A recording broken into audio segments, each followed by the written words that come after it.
con il mercoledì delle ceneri abbiamo iniziato il tempo della Quaresima. Questo nome rimanda alla durata di questo tempo che consiste in 40 giorni. 40 giorni che ci preparano direttamente alla Pasqua, ed è per questo che abbiamo pensato di registrare la preghiera con alle spalle il quadro del Cristo risorto, perché questo sarà il punto di arrivo, l'incontro con Lui.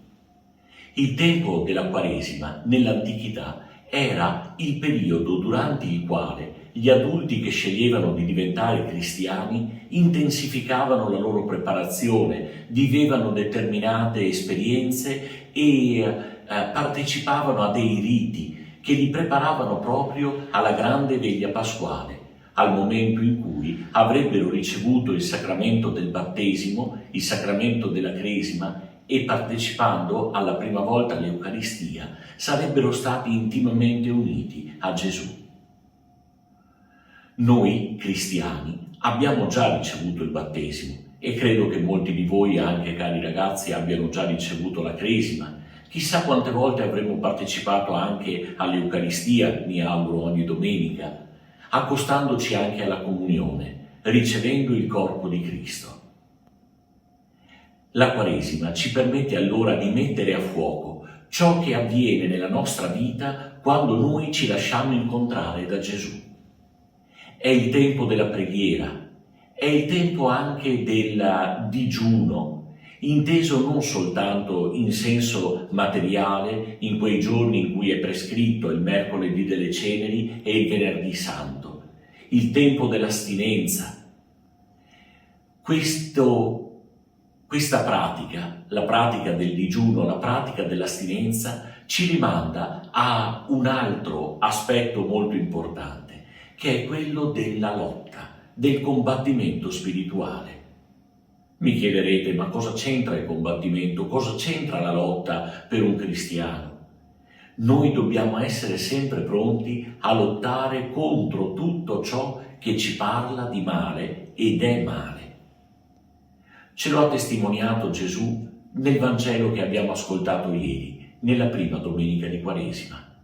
Viene chiamato il Vangelo delle tentazioni, perché in esso si racconta come anche Gesù, il Figlio di Dio, sia stato tentato da Satana, dal male. Qual è il male principale? È quello di pensare di farcela da soli, di bastare a noi stessi. È l'egoismo, il ripiegamento su noi stessi, l'incapacità di guardare oltre, di scorgere con i nostri occhi la presenza e il bisogno del fratello, dell'amico che mi sta accanto. Quaresima è anche questo, è attenzione all'altra persona, vicina o lontana che sia. La pratica dell'elemosina, l'esercizio della solidarietà e della carità diventa allora nota, caratteristica assieme alla preghiera e assieme alla lotta, al combattimento spirituale. Io non vorrei proporvi delle cose concrete da fare in questo tempo. Piuttosto mi piacerebbe invitarvi a fare deserto dentro di voi, a trovare dei momenti nei quali state con voi stessi alla presenza del Signore, magari illuminati da una frase del Vangelo, da una parola che avete ascoltato dai vostri professori, e da qui partire per chiedermi a che punto sto nella mia vita, che cosa voglio essere nella mia vita, dove voglio andare. Durante questo tempo ci incontreremo magari più spesso, spero anche per pregare insieme, in prossimità della Pasqua.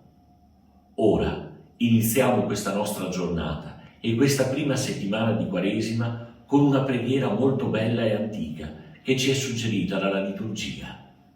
La ascoltiamo. Ispira le nostre azioni, o Signore, e accompagnale con il tuo aiuto, perché ogni nostra attività abbia sempre da te il suo inizio e in te il suo compimento.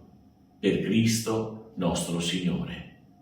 e proprio ricordando il nostro battesimo ci facciamo il segno della croce.